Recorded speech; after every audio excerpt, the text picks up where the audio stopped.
All right. 2 Samuel 16 through 20. David's adversaries, chapter 16. When David had passed a little beyond the summit, Ziba the servant of Mephibosheth met him with a couple of donkeys saddled, carrying 200 loaves of bread, 100 bunches of raisins, 100 of summer fruits, and 1 skin of wine. The king said to Ziba, "Why have you brought these?" Ziba answered, "The donkeys are for the king's household to ride. The bread and summer fruit for the young men to eat, and the wine is for those to drink who faint in the wilderness." The king said, "And where is your master's son?" Ziba said to the king, "He remains in Jerusalem, for he said, 'Today the house of Israel will give me back my grandfather's kingdom.'"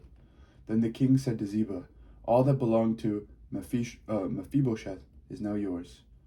Ziba said, "I do obeisance. Let me find favor in your sight, my lord the king." When King David came to Bahurim, a man of the family of the house of Saul came out whose name was Shimei, son of Gera. He came out cursing. Uh-oh. Got stuff stuck in my throat. He threw stones at David and at all the servants of King David. Now all the people and all the warriors were on his right and on his left. Shimei shouted while he cursed, "Out! Out, murderer! Scoundrel! The Lord has avenged on all of you the blood of the house of Saul, in whose place you have reigned, and the Lord has given the kingdom into the hand of your son Absalom. See, disaster has overtaken you, for you are a man of blood." Then Abishai, son of Zeruiah, said to the king, "Why should this dead dog curse my lord the king? Let me go over and take off his head." But the king said, "What have I to do with you, the son of Zeruiah? If he is cursing because the Lord has said to him, 'Curse David,' who then shall say, 'Why have you done so?'" David said to Abishai and to all his servants, my own son seeks my life. How much more now may this Benjaminite? Let him alone and let him curse, for the Lord has bidden him. It may be that the Lord will look on my distress, and the Lord will repay me with good for this cursing of me today." So David and his men went on the road, while Shimei went along on the hillside opposite him and cursed him as he went, throwing stones and flinging dust at him. The king and all the people who were with him arrived weary at the Jordan, and there he refreshed himself. Now Absalom and all the Israelites came to Jerusalem. Ahithophel was with him. When Hushai the Archite, David's friend, came to Absalom, Hushai said to Absalom, "Long live the king! Long live the king!" Absalom said to Hushai, "Is this your loyalty to your friend? Why did you not go with your friend?" Hushai said to Absalom, "No, but the one whom the Lord and this people and all the Israelites have chosen, his I will be, and with him I will remain. Moreover, whom should I serve? Should it not be his son, just as I have served your father? So I will serve you." Then Absalom said to Ahithophel, "Give us your counsel. What shall we do?" Ahithophel said to Absalom, "Go into your father's concubines, the ones he has left to look after the house, and all Israel will hear that you have made yourselves odious to your father, and the hands of all who are with you will be strengthened." So they pitched a tent for Absalom under the roof, and Absalom went into the father's concubines in the sight of all Israel. Now in those days the counsel that Ahithophel gave was as if one consulted the oracle of God. So all the counsel of Ahithophel was esteemed, both by David and by Absalom. Chapter 17. Moreover, Ahithophel said to Absalom, "Let me choose 12,000 men, and I will set out and pursue David tonight. I will come upon him while he is weary and discouraged, and throw him into a panic, and all the people who are with him will flee. I will strike down only the king, and I will bring all the people back to you as a bride come home to her husband. You seek the life of only one man, and all the people will be at peace." The advice pleased Absalom and all the elders of Israel. Then Absalom said, "Call Hushai the Archite also, and let us hear too what he has to say." When Hushai came to Absalom, Absalom said to him, "This is what Ahithophel has said. Shall we do as he advises? If not, you tell us." Then Hushai said to Absalom, "This time the counsel that Ahithophel has given is not good." Hushai continued, "You know that your father and his men are warriors, and that they are enraged like a bear robbed of her cubs in the field. Besides, your father is an expert in war. He will not spend the night with the troops. Even now he has hidden himself in one of the pits or in some other place. And when some of our troops fall at the first attack, whoever hears it will say, 'There has been a slaughter among the troops who follow Absalom.' Then even the valiant warrior, whose heart is like the heart of a lion, will utterly melt with fear. For all Israel knows that your father is a warrior, and that those who are with him are valiant warriors. But my counsel is that all Israel be gathered to you, from Dan to Beersheba, like the sand by the sea for multitude, and that you go into battle in person. So we shall come upon him in whatever place he may be found, and we shall light on him as the dew falls on the ground, and he will not survive, nor will any of those with him.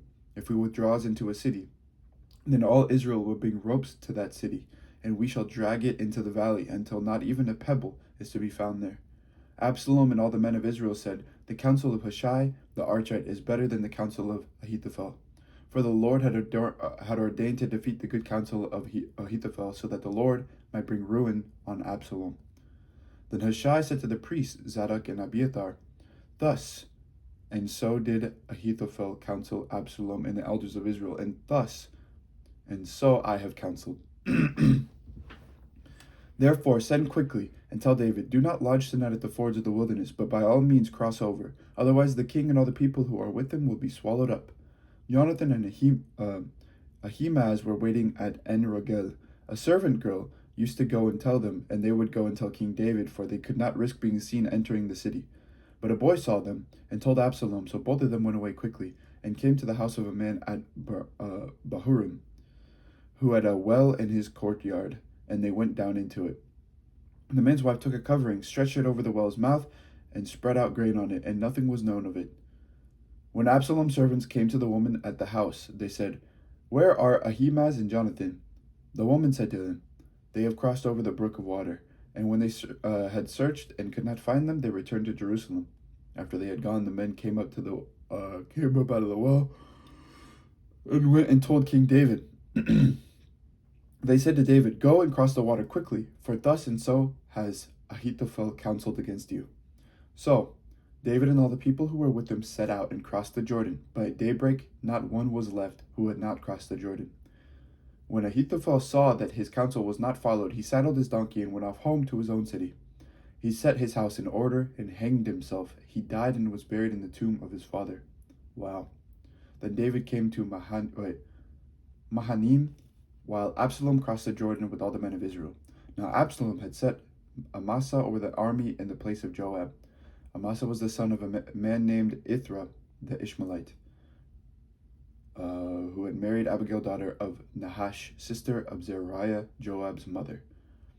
The Israelites and Absalom encamped in the land of Gilead. When David came to Mahanaim, Shobi, son of Nahash from Rabbah of the Ammonites, and Machir, son of Amiel from Lo-Debar, and Barzillai the Gileadite from Rogleim, brought beds, basins, and earthen vessels, wheat, barley, meal, parched grain, beans and lentils, honey and curds, sheep and cheese from the herd, for David and the people with him to eat. For they had said, The troops are hungry and weary and thirsty in the wilderness. The defeat and death of Absalom, chapter 18. Then David mustered the men who were with him, and set over them commanders of thousands and commanders of hundreds. And David divided the army into 3 groups, 1/3 under the command of Joab, 1/3 under the command of Abishai, son of Zeruiah, Joab's brother, and 1/3 under the command of Ittai the Gittite. The king said to the men, I myself will go out with you. But the men said, You shall not go out, for if we flee, they will not care about us. If half of us die, they will not care about us. But you are worth 10,000 of us. Therefore it is better that you send us help from the city. The king said to them, Whatever seems best to you I will do. So the king stood at the side of the gate, while all the army marched out by hundreds and by thousands. The king gave orders to Joab and Abishai and Ittai, saying, Deal gently for my sake with the young man Absalom. And all the people heard when the king gave orders to all the commanders concerning Absalom. So the army went out into the field against Israel, and the battle was fought in the forest of Ephraim. The men of Israel were defeated there by servants of David, and the slaughter there was great on that day, 20,000 men. The battle spread over the face of all the country, and the forest claimed more victims that day than the sword. Absalom happened to meet the servants of David. Absalom was riding on his mule, and the mule went under the thick branches of a great oak. His head caught fast in the oak, and he was left hanging between heaven and earth, while the mule that was under him went on. A man saw it and told Joab, I saw Absalom hanging in an oak. Joab said to the man who told him, "What? You saw him? Why then did you not strike him there to the ground? I would have been glad to give you 10 pieces of silver and a belt." But the man said to Joab, "Even if I felt in my hand the weight of 1,000 pieces of silver, I would not raise my hand against the king's son. For in our hearing the king commanded you and Abishai and Ittai, saying, 'For my sake protect the young man Absalom.' On the other hand, if I had dealt treacherously against his life, and there is nothing hidden from the king, then you yourself would have stood aloof." Joab said, "I will not waste time like this with you." He took 3 spears in his hand and thrust them into the heart of Absalom while he was still alive in the oak. And 10 young men, Joab's armor bearers, surrounded Absalom and struck him and killed him. Then Joab sounded the trumpet, and the troops came back from pursuing Israel, for Joab restrained the troops. They took Absalom, threw him into the great pit in the forest, and raised over him a very great heap of stones. Meanwhile, all the Israelites fled to their homes. Now Absalom in his lifetime had taken and set up for himself a pillar that is in the king's valley, for he said, "I have no son to keep my name in remembrance." But he called the pillar by his own name. It is called Absalom's monument to this day. Then Ahimaaz son of Zadok said, "Let me run and carry tidings to the king that the Lord has delivered him from the power of his enemies." Joab said to him, "You are not to carry tidings today. You may carry tidings another day, but today you shall not do so, because the king's son is dead." Then Joab said to a Cushite, "Go, tell the king what you have seen." The Cushite bowed before Joab and ran. Then Ahimaaz son of Zadok said again to Joab, "Come what may, let me also run after the Cushite." And Joab said, "Why will you run, my son, seeing that you have no reward for the tidings?" "Come what may," he said, "I will run." So he said to him, "Run." Then Ahimaaz ran by the way of the plain and outran the Cushite. Now David was sitting between the 2 gates. The sentinel went up to the roof of the gate by the wall, and when he looked up, he saw a man running alone. The sentinel shouted and told the king. And the king said, "If he is alone, there are tidings in his mouth." He kept coming and drew near. And then the sentinel saw another man running, and the sentinel called to the gatekeeper and said, "See, another man is running alone." The king said, "He is also bringing tidings." The sentinel said, "I think the running of the first one is like the running of Ahimaaz son of Zadok." The king said, "He is a good man and comes with good tidings." Then Ahimaaz cried out to the king, "All is well." He prostrated himself before the king with his face to the ground and said, "Blessed be the Lord your God, who has delivered up the men who raised up their hand against my lord the king." The king said, "It is well with the young man Absalom?" Ahimaaz answered, "When Joab sent your servant, I saw a great tumult, but I do not know what it was." The king said, "Turn aside and stand here." So he turned aside and stood still. Then the Cushite came, and the Cushite said, "Good tidings for my lord the king. For the Lord has vindicated you this day, delivering you from the power of all who rose up against you." The king said to the Cushite, "Is it well with the young man Absalom?" The Cushite answered, "May the enemies of my lord the king, and all who rise up to do you harm, be like that young man." The king was deeply moved, and went up to the chamber over the gate and wept. And as he went, he said, "O my son Absalom, my son Absalom! Would that I had died instead of you, O Absalom, my son, my son." Chapter 19. It was told Joab, "The king is weeping and mourning for Absalom." So the victory that day was turned into mourning for all the troops, for the troops heard that day, "The king is grieving for his son." The troops stole into the city that the day as soldiers steal. The troops stole into the city that day as soldiers steal, and who are ashamed when they flee in battle. The king covered his face, and the king cried with a loud voice, "O my son Absalom! O Absalom, my son, my son!" Then Joab came into his house to the king and said, "Today you have covered with shame the faces of all your officers who have saved your life today, and the lives of your sons and your daughters, and the lives of your wives and your concubines, for love of those who hate you, and for hatred of those who love you. You have made it clear today that commanders and officers are nothing to you. For I perceive that if Absalom were alive and all of us were dead today, then you would be pleased. So go out at once and speak kindly to your servants. For I swear by the Lord, if you do not go, not a man will stay with you this night. And this will be worse for you than any disaster that has come upon you from your youth until now." Then the king got up and took his seat in the gate. The troops were all told, "See, the king is sitting in the gate," and all the troops came before the king. Meanwhile, all the Israelites had fled to their homes. All the people were disputing throughout all the tribes of Israel, saying, The king delivered us from the hand of our enemies and saved us from the hand of the Philistines, and now he has fled out of the land because of Absalom." But Absalom, whom was anointed over us, is dead in battle. Now therefore, why do you say nothing about bringing the king back?" King David sent this message to the priests Zadok and Abiathar. "Say to the elders of Judah, why should you be the last to bring the king back to his house? The talk of all Israel has come to the king. You are my kin, you are my bone and my flesh. Why then should you be the last to bring back the king?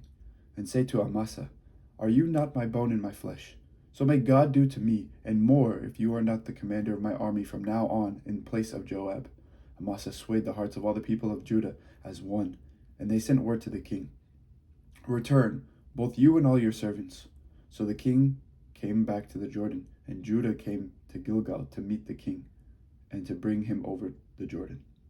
Shimei son of Gera, the Benjaminite from Bahurim, hurried to come down with the people of Judah to meet King David, and with him were 1,000 people from Benjamin.